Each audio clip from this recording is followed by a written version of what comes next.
I was working at a pizza joint rather, and I felt that, there has to be more to life than just this. Like Mhm. I know I'm meant for something. I don't know what it is, but I know I'm supposed to be doing something else. So I went to a buddy's house of mine, and I'm kind of just spilling my heart to him and everything. And it's about March, May, sometime like that. And we're watching TV while I'm spilling my guts to him. And he flips the channel, and a football game comes on. And it caught my attention because, here it is, March, May. This can't be NFL because, training camp didn't even start yet. So what's going on here? So I found out that it was actually the CFL, the Canadian Football, right? And at that moment, I said, I want to do that. I don't know how I'm going to do it, but I want to do that.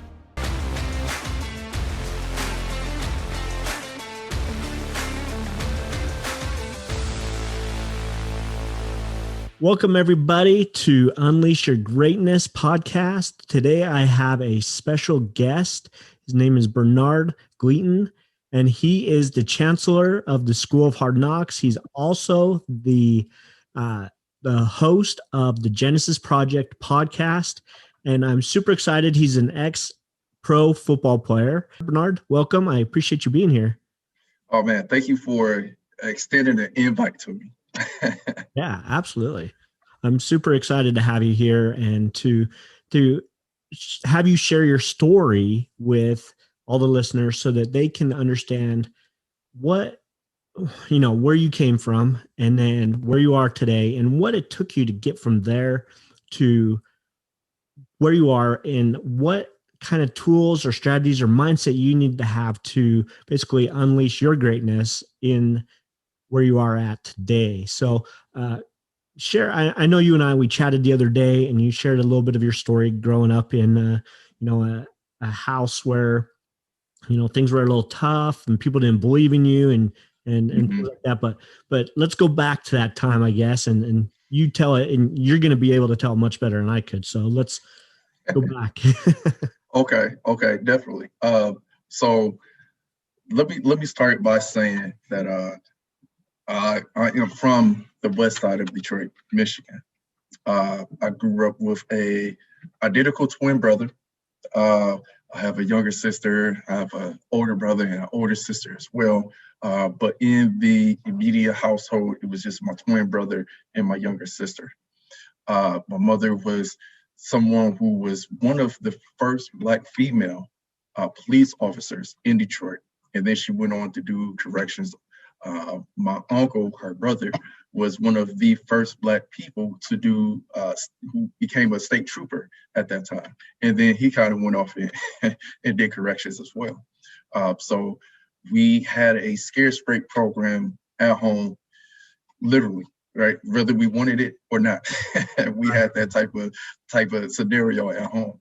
And for the most part, I felt like it was great because it taught me to be militant or to have a militant type of mindset when it comes to life, when it comes to attacking whatever I set my mind to. And so, as any kid, I guess in my unique position, play sports, right? Football was mainly my thing.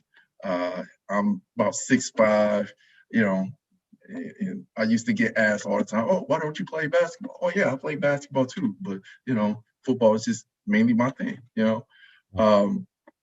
So play football, ran track, play basketball every now and then, but I always tell people that I have the most unconventional path of getting to where I am today, and I know I'm not the only one, but at the time, it definitely felt like I was the only one. The traditional path would have been for me to play Little League football, to go to high school, play football in high school, and then from high school, go to college, get potentially a scholarship to go play in college, but go play in college and then go and play in the pros, or at least get invited the opportunity to play in the pros. Well, that didn't quite work out for me. The way my path went was, little league football, high school football. I did well enough to get looks, but there was a few things that kind of popped up that I was ignorant to know. I failed to know some of the things to get to coaches, to talk to coaches, to have them come check me out as well, Mhm. and things of that nature. But again, nobody in my family, everybody in my family talked about how they could have went pro and all that type of stuff. And we'll definitely dive into that a little later. But nobody really told me exactly how to go after these college coaches and potentially go chase after a scholarship and things of that nature. So I had the opportunity. I went to a football camp at Michigan State University, did an amazing job, came back home. uh, my grandfather was a builder. He plastered and all that type of stuff, and he was working on his house and had like a scaffold set up on his 2-story brick 2-family flat house, and he fell off and hurt himself pretty bad, right? So the week that I came back from this football camp, instead of going back to football practice, I started helping him for maybe like a week or two. Unfortunately, that week or two that I did not come to practice, Michigan State University came down to check in on some of us, right? And me being one of those people Mm. who they, checked out at the camp, and I wasn't at practice. So I felt like I definitely missed my chance. And Yeah. of course, trying to explain that to my family, they didn't quite get it. So I said, okay, well, I gotta work a little harder to get more looks, and maybe I could get this thing to happen again. Well, that didn't quite happen. So I was still able to get into a school, not from football, actually just from somebody putting in a good word for me, right? And I went to Delaware State University, which is a HBCU, a historically Black college university. And my plan was to play football, right? So first day on the campus, went and met the football coach and talked to him and said, hey, I would like to play football. Here goes some tape of me. I would really like to come and really contribute to your football team and to the school, you know. So got all that worked out. I wasn't going to be able to play that year. I was going to be I believe, not necessarily a red shirt, but a walk on. But I couldn't walk on until uh, the next season, right? Right. So first semester, all classes, which was fine. And my brother followed me too, right? So I was going for business. My brother was going for aeronautical, for airplanes and things like that stuff. Hmm. And you know, first the first couple of semesters away from home at school, it was pretty cool. It was in Delaware. It's not much going on in Delaware, so I guess one could argue I could stay focused, but I could argue too that it was pretty boring out there. It was pretty boring out there. So after my first couple of semesters, came home, you know, went back that following semester. Financial aid came and said, "Hey, you owe us money." I said, "Well, I did everything." And they said, "Oh, no, you didn't. You owe us money, and you owe us this much money, and we need this much money by this date." So again, called home, talked to my mother, trying to figure out, well, what's the best course of action from this point. And we decided that we didn't have no money. So, you know, I went and got a U-Haul truck and drove 13 hours, 14 hours from Delaware back to Detroit, right? So now here I am, not even 19 yet, still trying to figure out, well, what I'm going to do now. The next obvious choice is I have to work. So I worked some jobs, penny paying jobs, and one day I was at a pizza joint, and I was working at a pizza joint rather, and I felt that there has to be more to life than just this. Like I know I'm meant for something. I don't know what it is, but I know I'm supposed to be doing something else. So I went to a buddy's house of mine, and I'm kind of just spilling my heart to him and everything. And it's about March, May, sometime like that. And we're watching TV while I'm spilling my guts to him. and he flips the channel and a football game comes on. And it caught my attention because, here it is, March, May. This can't be NFL because, training camp didn't even start yet. So what's going on here? So I found out that it was actually the CFL, the Canadian Football League, right? And at that moment, I said, I want to do that. I don't know how I'm going to do it, but I want to do that, right? So around this time, I really made my mind up that I was going to go try out for the CFL. Now, at this point, I'm 4 years removed from high school, right? I haven't touched the football. I may have coached, a little league team, but, instead of me actually coaching, it was just me playing with them. And I realized, like, this is not where it's at. My heart is still in the game. I still got to find a way to get back in here. It's not a good look for me to be playing football with these little kids when I should just be coaching them, right? Right. So I found out that they have open tryouts. So it's kind of like how we have it down here in America, where you go to college, play football, you get tons and tons of film on you. You go to the draft, you might get drafted. If you don't get drafted, you go to the combine, or I'm sorry, it's the combine and then this draft. And then you can still walk on. There's a potential that you can still walk on once you get an invitation from an NFL team, they go your opportunity. Well, in Canada, same way. College, get tons of film, you get drafted. After that, they come down here to the States and they have open tryouts for people who want to play for them. So I found out when the next tryouts was going to be. It was going to be in Dallas, Texas, or the Dallas area, Texas.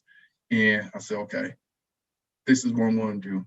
I made my plan. By this time, I had a couple of buddies who was already playing pro, talked to them about it to get some type of idea of what to expect. They helped me train a little bit, but I was mostly out here training myself, doing everything I knew I could do, and talking to some of my buddies and them giving me tips on how to train and what to train and things of that nature. Right. So I didn't have much time to train. I literally trained for maybe 3 months before I went and tried out, right? And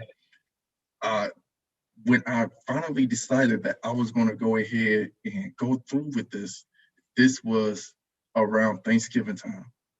And I sat my family down, or rather, as we were sitting down to eat, I told them, I want to try out for the CFL. I'm not expecting you guys to give me much help, but whatever you're able to give me financially, I would take it, And at this time now, I'm working at a barbecue joint. Well, my family did what any sensible family would do, right? They looked at me and said, you crazy. They felt that I had a great job at this barbecue joint, that, I should just stay there and just work that good job. And truth be told, I hated this job. I hated that job. It was hot, it was sweaty, and I still had this nagging feeling like there's something more that I'm supposed to be doing here, right?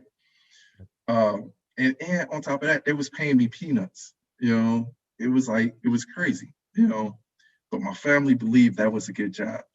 But in my eyes, no, it wasn't a good job. It was barely a job, if that, right? Right. And so when I started my training, I used to run from my house to work, and work, or the barbecue joint, was 3 or 4 miles away from my house. So I literally used to run from my house to the barbecue joint. And I distinctly remember one day, it was the summertime, it's like 90 degrees outside, and I got on sweatpants, basketball shorts, a hoodie, a skull cap, and I'm just running down Livernois. There's a street in Detroit called Livernois, which is one of the main arteries of the city. And I'm running down Livernois, and it's 90 degrees outside. But with me having on sweatpants, a hoodie, basketball shorts, a skull cap, it's damn near 100 degrees now, right? Sure. So people was driving down the street and they look at me. I'm getting these crazy looks. In my mind, I'm thinking like, okay, this is what I need to do. This is what I have to do, right? But looking back in hindsight, it was like, nah, that was crazy. I probably should have never did that. It's a wonder I didn't pass out. People was honking their horns at me. I'm thinking like, yeah, like the Rocky scene, go ahead. And I realized they probably wasn't rooting me on. It was probably trying to tell me, hey, what are you doing? So needless to say, 3 weeks before tryouts, I was at the barbecue joint, and it's close to closing time. I'm taking the trash out. It's about midnight, 1:00 in the morning, something like that. So I take the trash out and I throw the trash in the dumpster. And 2 guys walk up to me, and I'm thinking to myself, this is kind of odd. It's closing time. Why you guys coming around? And as soon as I got that signal to run, just run, right? It was too late. One guy pulled out a shotgun from his sleeve, and he pointed at me and said, okay, all right, there's nothing I can do, but just, all right, what do you want? So they walked me into the barbecue joint. We just hired a girl literally like a week earlier. So we're still training her. And I'm walking to the door with my hands up. And when I get to the door, they tell me to put my hands down. So I put my hands down and I walk through the door. And my manager was directly in front of me. And around my 3:00 was a new girl in the corner. She turned and she sees the guys, right, behind me with the guns to my back. Now, I'm a tall dude. My manager don't know what's going on. He can't see nobody behind me, but she's able to see these guys behind me with the guns to my back. So she started freaking out. And I'm like, yeah, what am I supposed to do with that? Okay, right. I look at my manager and he has like this look like, what's going on here? And so I try to step to the right. He stepped to the right. I stepped to the left. He stepped to the left. So we're doing this little dance.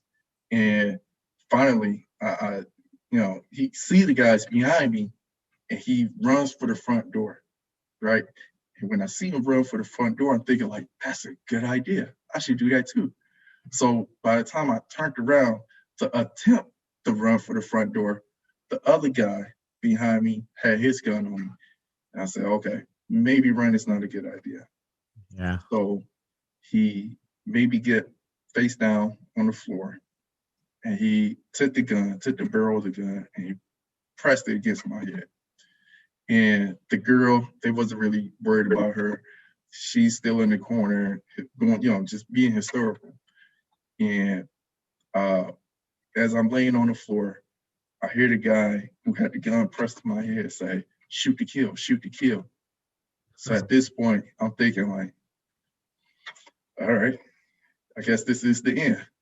All right, well, let's do it then,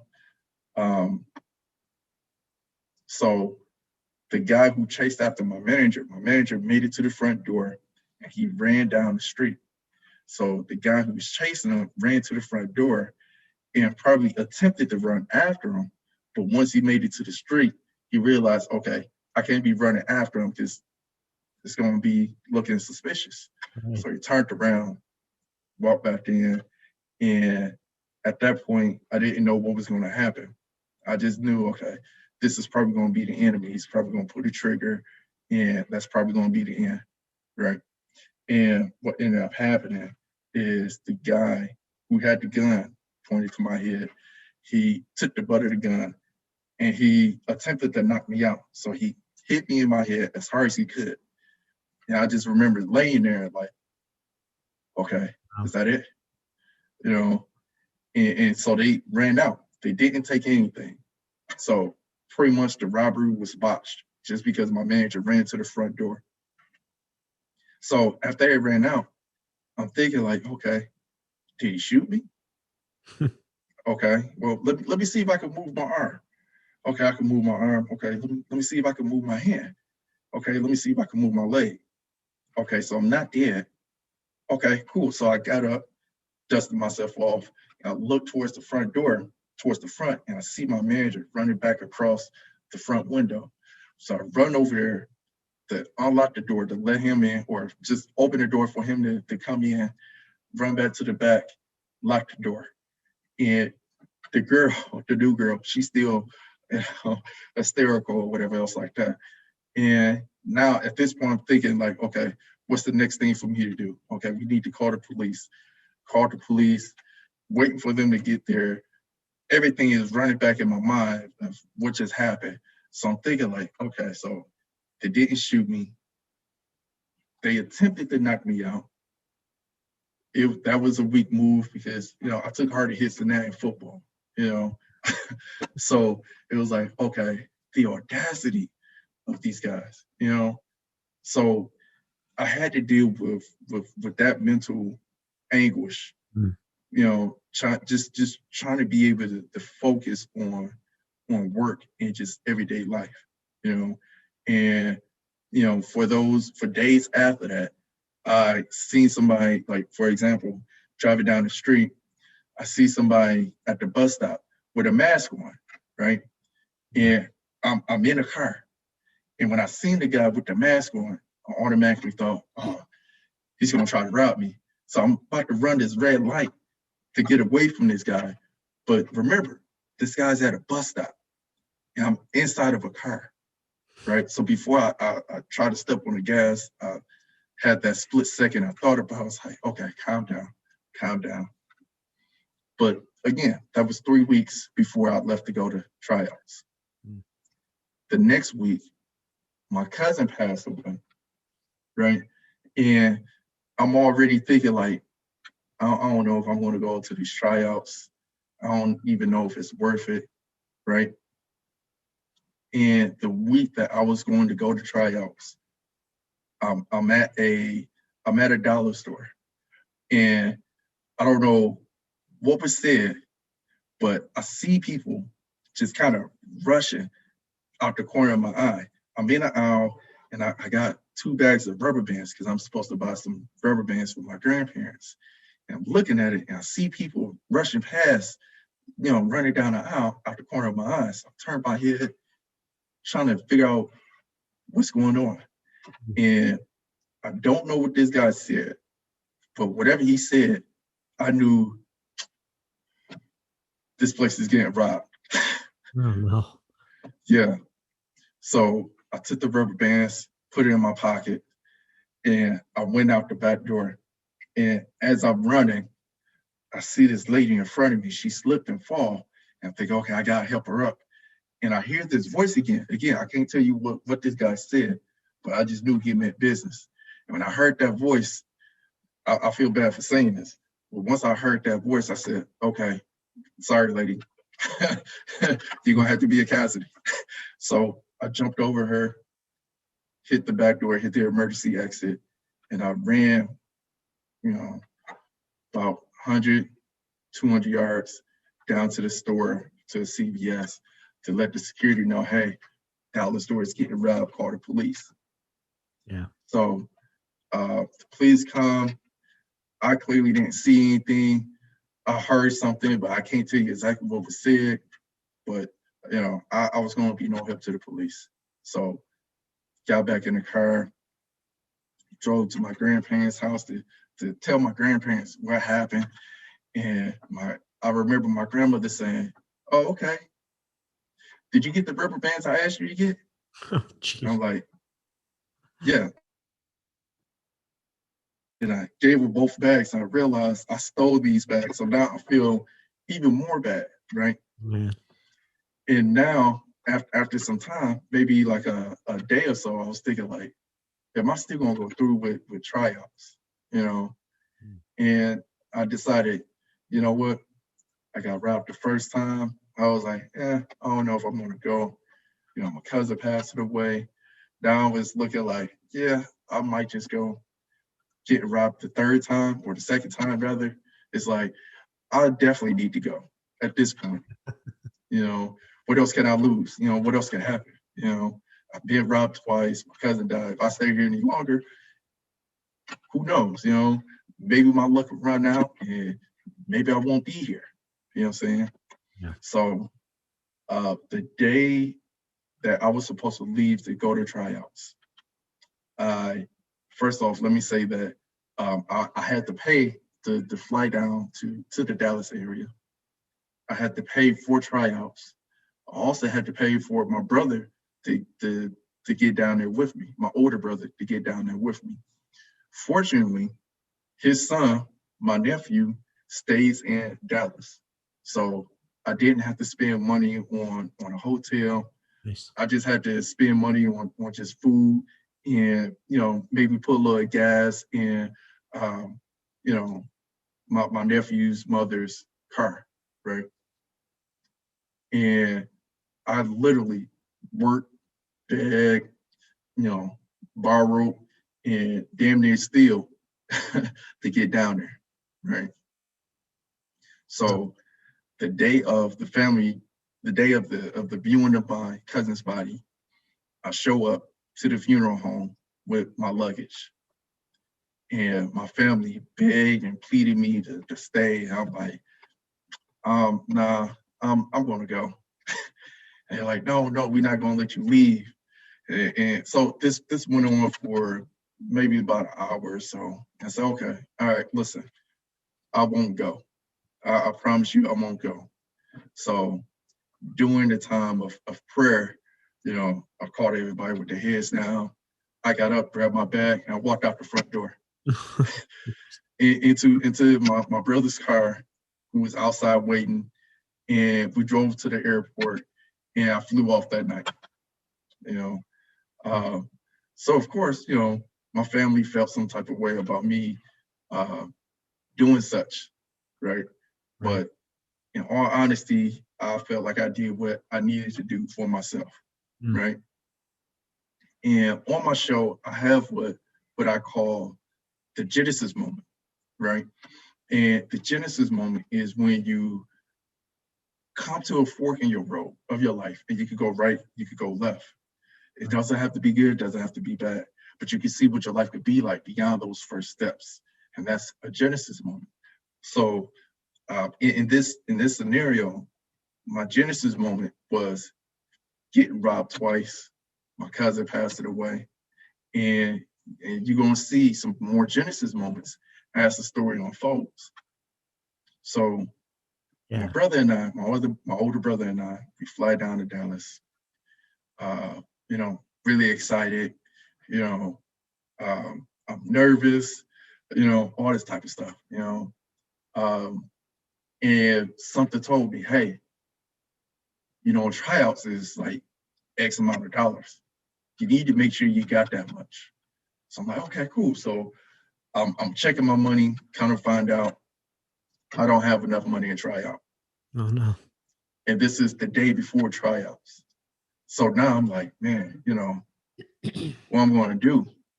And my older brother told me, you should call your uncle, my father's brother. I said, you know what? Okay, I'm desperate. So I called my uncle, and I didn't even tell him that I was doing this. So I called him while I was down in Dallas, and I said, hey, Unc, look, I'm trying out for the CFL. I flew down here. I got robbed twice. My cousin on my mother's side passed away. I literally ran out of the family viewing, the body viewing, with my mother's family trying to keep me there. I just checked all my finances, and it looked like I'm not going to have the money to try out. Yeah. This was a complete bust. And my uncle said, you know what? I'm going to give you the money that you need, and I'm also going to give you a little bit more. And this is another Genesis moment, because at this point, it broke me down in tears. Like, man, I'm appreciative, I'm grateful and everything, right? Absolutely. And I would never forget the words that came out of my uncle's mouth after that. He said, a lot of people in our family talk about going pro, that had the ability to go pro, but none of them went pro. You're the only one that's trying to go pro. And I said, yeah, I am, huh? You know. So he wired me money and for the tryouts plus extra, and now I'm back focused again. The night before tryouts, I couldn't sleep. It was tough. I'm excited. I got butterflies. It's hard for me to go to sleep. So I called my father, and I told him, how I was feeling, everything that happened with just everything in general, right? And how his brother gave me the money plus more to go and try out for this team. And my father, being the cool guy that he is, he said, son, you got this. Don't even worry about it. Don't sweat it. You got this. I said, you know what, Pop, you right. I got this. I'm good. And I literally got 2 hours of sleep that night. So the next day, I'm up, I'm eating some bagels, and I made me a smoothie and ate a banana, just because I didn't want to eat heavy and try out, right? Yeah. Get the tryout. The position I was trying out for was going to be quarterback and wide receiver, right? So I get there, tons of guys, right? I don't know what to expect, but it's a ton of guys, right? And I'm as confident as I could be. Looking at these guys like, okay, this is what I'm supposed to be. This is what I'm supposed to be. And so I get to the coaches, the sign in, and I tell them, yes, my name's Bernard. I'm here to try out for wide receiver and quarterback. And they told me, well, we have a lot of people trying out for receiver, and there's only one quarterback here. So, we would like to see you at quarterback, and we're going to try to put you in at receiver. And at this point, I'm like, you could put me on the line if you want me to. I'll try out for the offensive line, defensive line, whatever you want me to do, let's do it, right? Right. So the first half of the day consisted of times, right? So I had to do the 40-yard dash. I did the 3-cone drill. And my time in high school, man, I was running like a 4.5, 40, right? Which is pretty good for a guy my height, for my position. And, even good for a quarterback, right? But again, remember, 4 years removed from high school, haven't played football on a serious note since then, haven't trained since then, right? Just a couple of months that I had, and I came back and ran a 4.7, right? Which is considerably slower than what I wanted it to be, right? It's nothing to sneeze at, but it's nothing, for me to really hang my hat on, right? Yep. So if that was a moment for me to beat myself up, that was the moment. Even the 3-cone drill, the 3-cone, my time in the 3-cone drill, that was, in my mind, god awful, right? So we broke for lunch. We went to Subway, and I'm mostly talking to myself, trying to get myself in the right position mentally, right? Right. And maybe after about 5 minutes of self-talk, I said, all right, all of that happened this morning is dead and gone. I really need to show out this second half. And the second half was us being on the field, right? And I said, okay, this is where I'm going to shine. So came back, I'm loose, I'm ready to go. The coaches come and break up everybody. You got the O-line over here, you got your running backs over here, receivers over here, me and this other guy who was playing quarterback, we're in another place. So the coach came and said, all right, guys, quarterbacks, I want you to run these plays. You tell the receivers what you want to run, and you throw in the ball. After you do that, you turn around and you tell your running backs what play you want them to run, and you throw it to them. So with the receivers, the defensive backs, the cornerbacks, they check the receivers. When we turn around and throw it to the running backs, they have linebackers trying out. The linebackers will check the running backs and things of that nature. Mm-hmm. Yep. So me and the other guy were switching off. He'll throw one, I'll throw one. He'll throw one, I'll throw one. And so, so the receivers come. We tell the receivers what we want them to run. And I remember having a receiver come to me, and I'm staring at the D-back that's about to check him. And the receiver's like, all right, so what you want me to run? And I didn't say anything to him. I'm just staring at the D-back, trying to get a feel for him, trying to get some type of leverage of, where he's weak at, where he's strong at, right? So the receiver's like, hey, what play you want me to run? I'm like, give me 1 second. And I'm still staring him down. Okay. All right. And I turn to the receiver and I say, okay, this is what I want you to do. I want you to run this route. I feel like he's going to bite on this. So I want you to throw this move and, make this move, and the ball will be there. You're going to be open. He said, okay, cool. So he came in, went out there, and he did everything I said for him to do. And everything that I said was going to happen happened exactly the way I said it was going to happen, right? Wow. I delivered the ball. Everything was on point. He caught the ball, did his little thing, and it just went on down the line like that, right? And, again, like I said earlier, this half of the day, this portion of the day, I needed to show off. I needed to show off. I needed to show out. I needed to shine as bright as I could be, all this type of good stuff. And that's exactly what happened. Awesome. So now, by now throwing to these guys maybe 3 or 4 times, and receivers is coming over to me like, man, I can't believe you did everything you said you was going to do. I got a feel for this type of stuff, right? And so the coaches broke it out, and they was filming everything, right?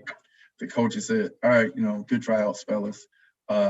We got your number, we got your email address, and all that type of stuff. We got your information. If we call you at this certain day, before this day or whatever else like that, congratulations, you made it. If you don't get a call from us, then, keep working. We got film on you. We'll shop you around to the other teams and all that type of good stuff. I said, all right, cool. So as we was breaking out, the guys I was throwing to, they came and asked me like, hey, where did you play ball at? What school did you go to? I did not play college. I just kind of showed up, off the street, and it was amazing. It was like, oh man, they're gonna call you. Like you was on point. Like you was really good today, man. I can't believe you never played college. Nope, never played college before. So went back home, felt great. I had to deal with the aftermath of my family, but I'm at this point, I'm riding on this high. Who cares what they think and all that type of stuff. So days went on, a month or 2 went by. The deadline of the date that they was going to call, that came and gone. So now I'm thinking like, okay, back to the grind, right? So by now I'm in between jobs. I'm, still trying to figure things out for myself. And one morning I get a phone call, and look at the phone. I don't know who it is. It's some unknown number. I wasn't going to answer it. And I said, nah, let me just answer it. So I answered the phone, and the voice on the other end said, hey, Bernard, how you doing? This is Coach so-and-so from this team over here, up in Canada. We seen your tape. We loved you at tryouts, and so forth and so forth and so forth. And I was like, oh, this is it.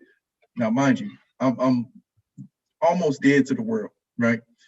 But as soon as he said, hey, this is Coach so-and-so from this team, I'm like, now I'm on my bed like, hey, what's going on, right? And so, long story short, I went on to the CFL. It wasn't like my name was in lights. I was on a practice squad for maybe about a year or so, and then I got cut. And came home and had every intention on playing Arena League football. Mm. Well, first off, let me say that Canadian football is a tad bit different from American football. The rules are the same, except that the field is a tad bit bigger. There's a person, you got to have a person constantly in motion towards the line of scrimmage before the players even to, jump off and all that type of stuff. So that's the few small differences between, Canadian football and American football. Gotcha. And so arena football is played in an arena. The field is a lot smaller. The sidelines is padded, so you can catch a pass on the sideline and then get hit over the padded wall. That's kind of fun, as a matter of fact. You could kick the ball from your end zone into the field goal, score points if you wanted to. It was just a more fast-paced game. Sure. So in order for me to properly train for the AFL, I started playing semi-pro football until tryouts for the AFL. And in the midst of me playing semi-pro football, we had a game in Ohio, a night game, and we're marching down the field. And we're in the red zone at this point, which is between the goal line and about the 20, 30-yard line. Yeah. And we're trying to get into the end zone, run a play. That didn't work. And I realized something in the defense. So I came over to the coach. At this time, I was playing wide receiver. So I realized something in the defense. Went to the sideline, told the coach, hey, you need to move me from the X position to the Z position. And from wide out to the slot receiver. Okay. So once you move me down to the slot receiver, let me run a post corner, which is, about 7 yards downfield straight, and then 3 yards slant inward, and then you break out to the corner of the end zone. Okay. And the defense that they was playing, it was playing zone. And with me running this post corner from the slot position, wide open. So the coach said, okay, let's do this. So get out there, and I run my route. I run downfield. I break in, and when I'm supposed to break out, I take a step to break out towards the end zone. Half of my body went one way, the other half went towards the end zone. And I fell, and the ball fell right there in front of me in the end zone, and I did not catch the ball. Mm. And I ended up tearing my ACL. Oh, yeah. Ugh. Yeah, it was nasty. It was nasty. So now I'm right back to square one. I'm not going to try it for the AFL. I got a torn ACL now, and I scraped my meniscus. I need to have reconstructive surgery on my knee. Now what I want to do. So now I'm back to working these penny paying jobs, and I was working at a department store, and the department store was closing for good. It was closing their doors for good. Mm. And so now, again, right back to square one. What I'm going to do now, right? At this point, I'm 22, 23, something like that. I have, I'm about 25, 26, something like that. I don't have no college degree. I'm still working these penny paying jobs. I'm tired of working these penny paying jobs. And not that there's anything wrong with it. I don't want to give your listeners the wrong impression, but I just knew I was meant to be doing something else. Right. And I'm still trying to figure my way out. And so one day on my way home, I picked up a career newspaper. And as I'm flipping through that career newspaper, I seen an ad in there about IT. I said, okay, I'm pretty good with computers. I'll do this, right? And as I signed up for IT at this career school, realized this is it. This is a great fit for me right after football. My position in football was analytical. IT is analytical. It's like a fish in water. Right. So from there, I opened up my I start after school. I started working at a cable company that I'm not going to name any names. That's really big in my area. And about a few years in working with them, I was able to get surgery on my knee. I got my degree, went back to school and got my degree in the IT field. Wow. And then I went off and opened up my own tech shop. Started up my own tech company. Now we're getting into the present day stuff. Yep.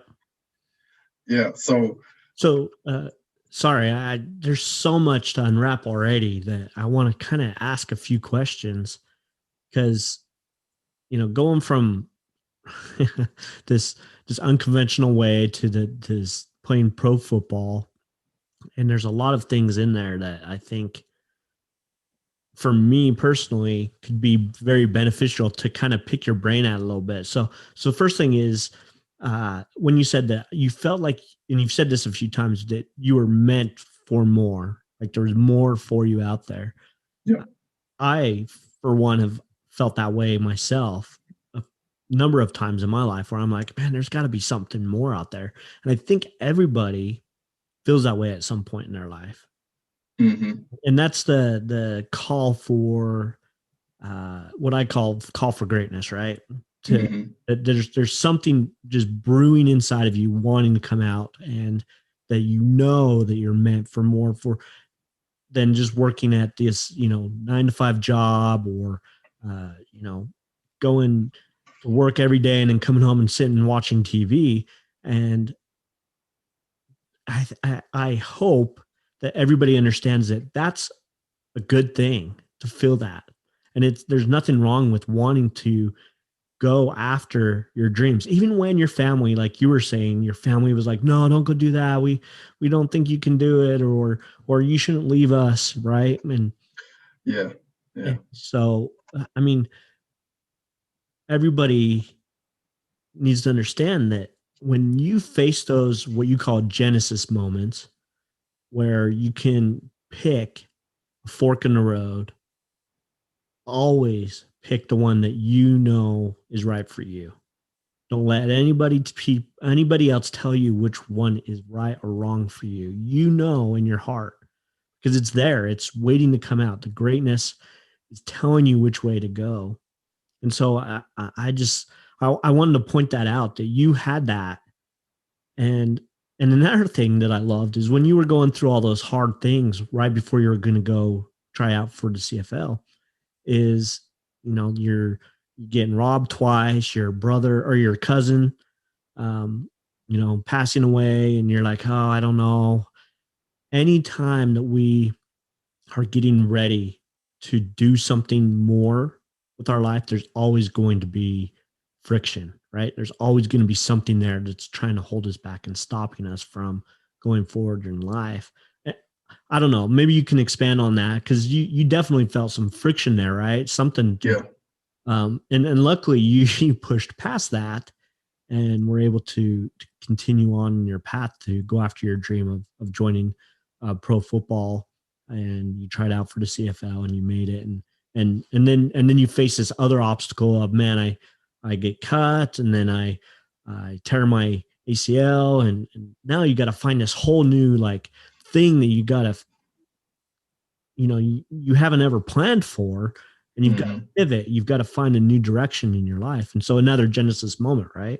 And I love, there's a quote that I always think about, that you're one decision away from the rest of your life, right? And that's what, kind of in a nutshell, what you're talking about, your Genesis moments. You're one decision away from the rest of your life. And those pivotal moments in our life where we have to decide what we're going to do. And sometimes, yeah, like you said, sometimes they're not a big deal, and sometimes they can be a huge deal and a huge impact in our life. So here we are. We're at your another Genesis moment of going into IT, and you're pivoting from being a football player to IT, working for a cable company, right? So sorry, I wanted to bring those things out. And do you have any other comments there about any of that, or? Yeah, what are the things that I've learned from sports and football in particular? And I know oftentimes I could geek out when it comes to football, and I'll try not to do that. I try not to bore you guys with the technical stuff. But what are the things that I've learned as just playing sports in general is that one way or another you're going to have to face your whole. You're going to have to face your fears. You're going to have to face your demons and all that type of stuff. For example, there's a drill. Well, I'll take it this way. When you see a running back take the ball from the quarterback and you see him run into what you perceive to be a bunch of people, right? You thinking to yourself, why is he doing that? Right? Well, there was a hole right there. He saw the hole and he had to take it. He had to put his foot down in the ground and run through that hole. Now, mind you, this guy could run through the hole and break loose and score the touchdown. Then again, he might just get his head taken off by the linebacker, right? and the point that I wanted to make there is that either way it goes, you don't know. Right. You don't know. Yeah. In those moments, in my mind, I'm thinking, we need these yards. I got to get my team these yards. Come hell, high water, my team needs these yards. Yeah. So I'm going to square up. I'm going to put my foot down in the ground. I'm going to square up. And I'm going to run through that hole as hard and as fast as I can. Now, if there's somebody on the other side of that hole, if we tend to meet up, okay, it is what it is. I know I didn't go in there half-stepping. People fail to put their all into something when they're afraid. I get it. It's a scary moment, but you still got to put your all into it, because if you don't put your all into it and you run through that hole, that linebacker or lineman is going to knock the crap out of you. Right. Right.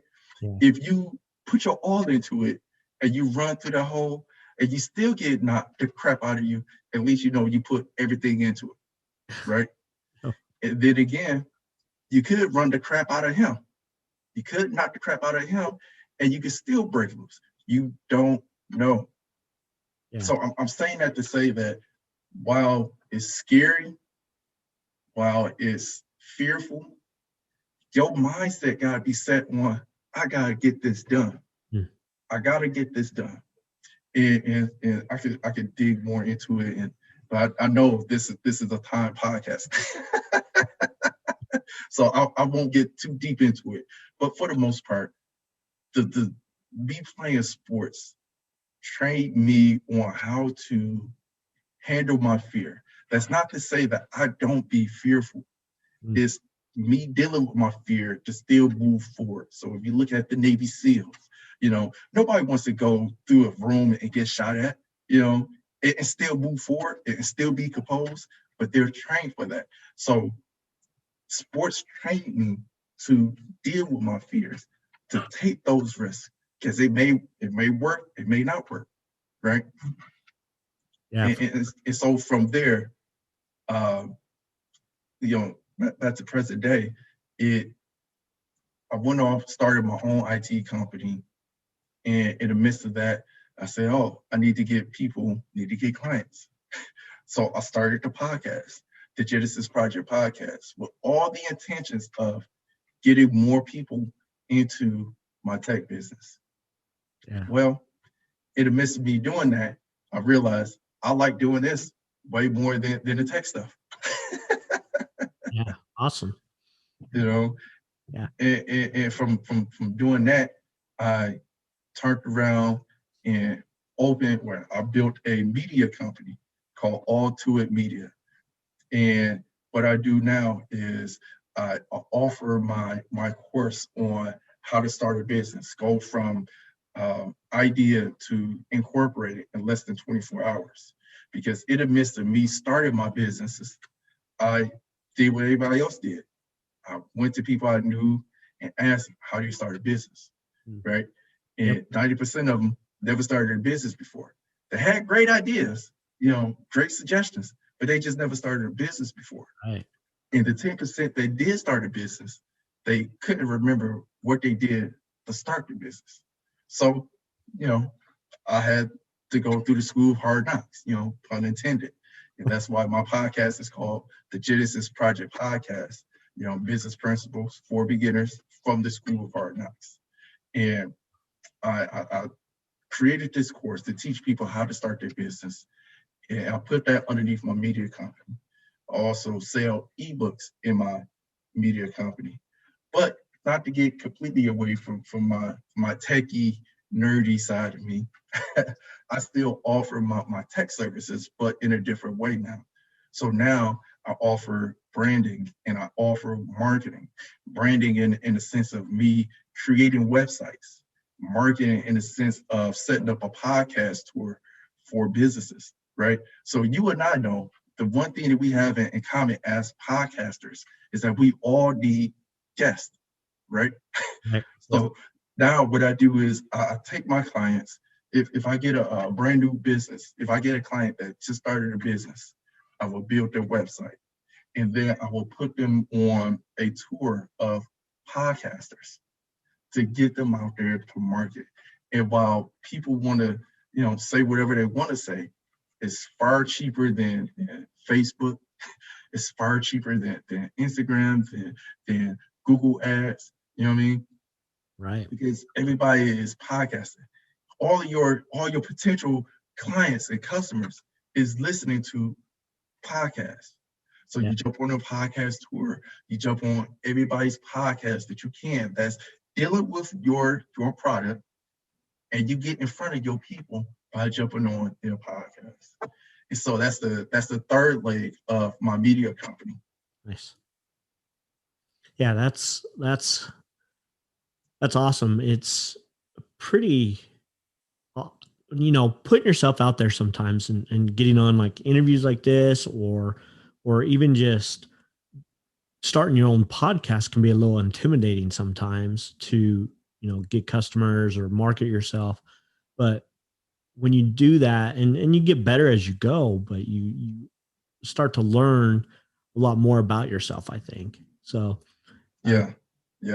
I would go as far as to say, for me in particular, another thing that I picked up from sports, but mostly just from me starting my businesses and things of that nature, I had to develop a IDGAF attitude. And for those of you who don't know what IDGAF means, is I don't give a, you fill in the rest, and I don't have that attitude towards everything. I just have that attitude towards everything that's important to me, my time, my family, my businesses. You know what I mean? If I am doing something within my business and somebody says something about it, well, my next question is, well, what do you do? Oh, you don't have a business. Oh, well, you don't have no right to tell me what to do. And I understand, and this is not coming from a customer standpoint. This is coming from a pure spectator, somebody who's on the sideline, right? And I'll tell them, I appreciate your comment, but your comment don't have no merit here. You know what I mean? And again, this goes back to what I mentioned earlier about the running back who's taking the football from the quarterback. And it seems like he's running into a crowd of people, but he sees a hole. How many times have you seen running backs run into a crowd of people and then come out on the other side and break loose for 70, 60, 80, 90 yards, you know what I mean, to score? Yeah. It's These funny. things are different. Yeah, it's funny that you talk about that. My wife, she's so funny. Every time we watch football and they try to run the ball up the middle like that and try to find those holes, right? Like to you as a running back, those holes sometimes look so like, hey, that's the place to go. And then you get clobbered or whatever. But she's always like, why do they do that? They're always getting shut down. But like you say, there's so many times that you can get through that hole. And then, you're breaking out and running it, 70, 80 yards into the end zone. And we have to take those opportunities in life. Sure. Sometimes we're going to get shut down maybe 60% of the time or whatever. I don't know what the statistic is of how often Right. a play actually works, right? But we've all seen it work, and we've seen it a lot where it doesn't. And sure, there's the chance that we're going to get shut down, we're going to get stopped, but there's the chance that you're going to get through. And as you keep doing it and doing it and doing it, your percentage of getting through goes up higher than just, I did it once, it didn't work, I'm going to stop doing it ever again, right? We got to get up, we got to keep doing it. And eventually you're going to get those breakout times where you do, and you run in for a field goal, or you get amazing yardage gain, or whatever. And it's those times where you're like, you look back and you say, yeah, that was worth it. It was worth getting hit those 5 times to get that one touchdown. It was worth getting hit, stopped so many times to get that one breakout where things actually progressed in my life. So Yeah. keep pushing. It's all a matter of perspective. When you're watching the game from the sidelines, or rather from the stands, right? You can only see things a certain way. Right. When you actually out there on the field, that running back sees the hole, know where the hole is supposed to be at, knows where the defenders are. You know what I mean? Knows what was called a cutback lane, right? The running back is able to see that, but you in the stands are not able to see those things. So, no disrespect to your wife, but she's seen it from the stands point of view, right? Where it's just a bunch of guys, and it seems like the running back is running to a bunch of guys, which obviously sounds asinine, right? But from the perspective of being on the field, everything's totally different. Absolutely. Totally different. Yeah. Well, and I think as you do it more and you get better at seeing those situations or those opportunities, because when I was young, I remember watching Emmitt Smith, the famous, probably one of the best running backs of all time, I would say. One of my favorites. Yeah, I mean, that guy was amazing. He was like, you would watch him go in a group of men at the line and think there's no way he's coming out of there, and all of a sudden he's like, poof, he busts out and he's gone. Yeah. And it's because he practiced and he worked so hard to learn how to get through that. And, he was a pretty big guy and stocky, and he could probably pull away from other people that some running backs couldn't. But man, it took him doing it over and over and over and over again and getting so good at it that there was times where it's like he's going down and then boom, he's gone. He put his hand down, the gain his balance, and then you see him go the other way. It's like, it's incredible. And not to mention, he had an awesome offensive mind. Yeah, of course. It takes a team. Football, that's the beautiful thing about football. Yeah. Team sport, right? If people don't do their position right, then everybody else is going to fail. But unless your name is Barry Sanders.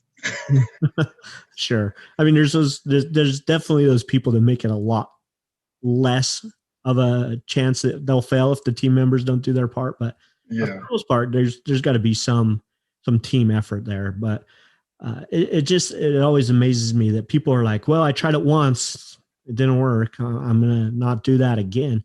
No, you have to keep going. You have to get better and better and better and practice and practice and practice. I love the saying, you often hear practice makes perfect. I don't believe that's so. I believe that practice makes progress, because there's always room for improvement. There's always room to get better. And, people give up too early, to give up too fast, to, go after their dreams and find their passion like you did. You turned IT and the things that you were working on into a thing, something you were good at, but something you also enjoyed doing, and you've turned it into a successful business that has been profitable, and you're, connecting with amazing people. You're connecting with your guest, you're connecting with your audience through your podcast, and you're helping people learn how to be better at marketing and putting themselves out there. So I love everything about that, for sure. And there's so much to be said about continuing to push towards that goal and that dream, and find that passion that you want to pursue. So yes. I would say to everybody who is afraid to to go for it, right? So I mentioned earlier that I have an identical twin brother, and I'll tell this quick story. My identical twin brother is a Air Force veteran. His first few years in the Air Force, he had a amazing job where he got to serve, obviously, the country, but he did jobs where he got to meet the President of the United States, the first family, second, even the second family. He got to meet POWs and four-star generals and, all these, incredible people, right? Foreign dignitaries, all of them. He even got to meet spec op teams, SEAL teams and so forth, right? And he told me this story about a POW who came home, right? They went over there, got him from Vietnam, flew him back. He's on his way to Walter Reed, and the two MPs, they got him in a car, in a vehicle, and they drive past a golf course. And the POW said, "Hey, we need to stop." So he got them to stop, and he said, "I just want to play a round of golf. Never played golf before in my life, but I want to play a round of golf." Or at least I believe he said he never played golf before. So the MPs is looking like, "Hey, we can't do that." So he convinced them to let him play this round of golf. So he goes and he plays this round of golf, and it's a perfect round of golf, right? And my brother asked him, "How did you play a round of golf? Like, what did you do?" And he said that every day he was in prison, being a prisoner of war, he played golf in his mind, right, every day. And he broke it down to details, like the temperature was this many degrees, this is how high the grass was. This hole was a par 4, and that hole was a par 5. This one here is 400 yards. Wow. This one here is, 186, and he played golf every day in his mind in order for him to survive that. Now, where that comes in with fear, there was plenty of times he could have just said, "I'm scared, just kill me now," right? But he didn't. He kept at it. He found that one thing that kept him going, and he made it through. So I'm saying that to say this to all of you guys who are afraid to go after something. All you need to do is find that one thing and keep doing it. And then eventually you're going to find other pieces to this puzzle that you could plug and play and implement into whatever you got going on to eventually get over that fear. You know what I mean? Right. Fear is only what you make it. Yep. And that's it. Yeah, no, that's beautiful. And I've heard a similar story about the golf and the Vietnam vet. I don't know if it's the same gentleman, but yeah, it's so powerful the fact that he was able to visualize playing golf every day while he was in captivity. And then he goes and plays the best game ever after not playing for years and years and years, or if ever. And it's just, the mind is so powerful. And if we can harness that power, and like you say, not let fear hold us back. I think that fear is always going to be there to an extent. You brought up Navy SEALs and military and stuff. Those men, it doesn't mean that they're not fearful of getting killed or doing their job, but they do it despite the fear. Yeah. They do the job despite facing those dangers and the fear. They have to overcome that. And if we can push through that fear to chase our dreams, to chase our goals in life, and not let what other people say or what they think hold us back, then like the sky's the limit. There's nothing that can stop you at that point. In my opinion, there's just nothing that can stop you. So yes, when it comes to people speaking against your dreams, adopt the IDGF attitude. Yeah, exactly. When it comes to fear, just start adopting the I'm going to do this regardless. Just do it. Right. Like Nike, just do it. Just jump. Exactly. I heard a quote a while back, and it basically is along the lines of other people's opinion of you is none of your business. And Hmm. I've strived to adopt that mindset in my own life of not caring what other people think of me or what their opinion is of me. Just put myself out there, and I'm sure people listen to this podcast and they're like, oh, he's got a dumb sounding voice. I can't listen to it or whatever, right? Like there could be a million things I could tell myself, and probably people do say certain things about it, Hmm. but that's okay. Like it doesn't matter to me because I'm sharing my message. I'm sharing the things that are passionate about me, and I'm sharing the fact that I believe that there's greatness in every one of us that can come out. And it would be I would feel like I was failing if I didn't share that message with other people. So Hmm. that's why we do what we do, right? So Man, it's a freeing moment just not caring about other people's thoughts and opinions. It's a freeing moment. And I found out that the reason why Navy SEALs and the other branches that have their own type of spec op teams or whatever, the right, reason why they still able to move through fear, you know, the way that they do is because of training. yeah, That's it. absolutely, Training. If we could train ourselves the way that they train themselves in a sense of fear, maybe not in a physical sense, but just in the sense of fear, just think about how amazing we could be as people.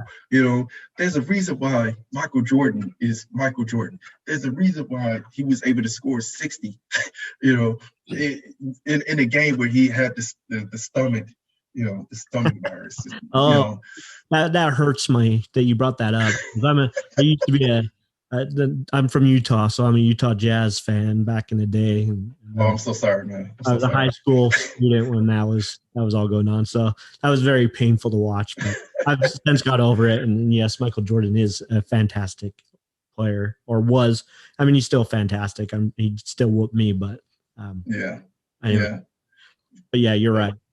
oh man, for me, it's just that if we all could tap into that same mentality, of rising above whatever's going on, and sure enough, I may not be able to score 60.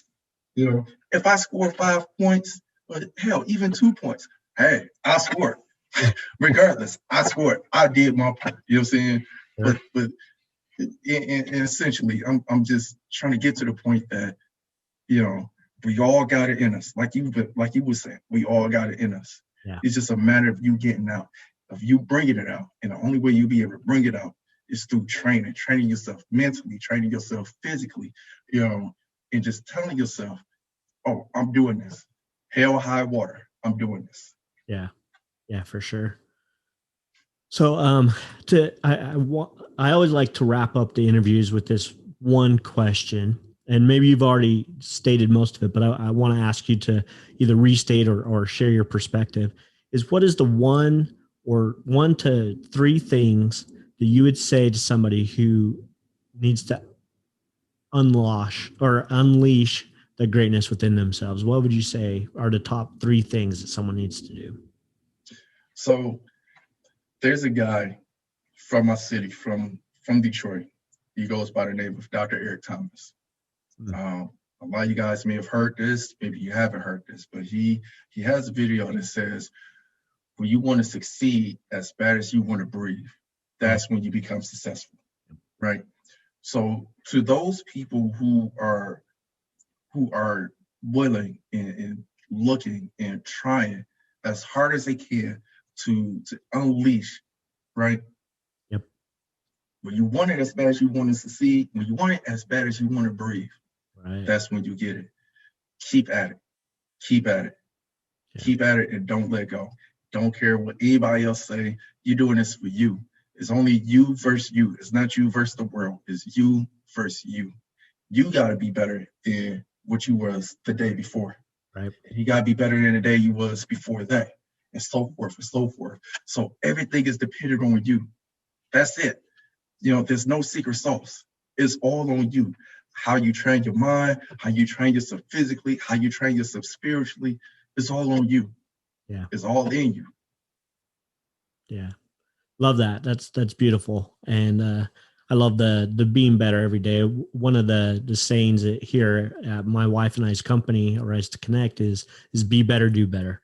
We feel that as you're better inside, you work on the inside stuff, you do better out in the world, and you can impact more people as you do, more with yourself to be better. So yeah, perfect. That's a beautiful perspective and inspiration to follow for anybody who's out there who feels like they're struggling with life or the relationships, or they feel like they're stuck in their job. It's just, you've got to be willing to make the change, and you've got to want the success bad enough that you want to breathe, right? Like your breath, like you were saying. Yep.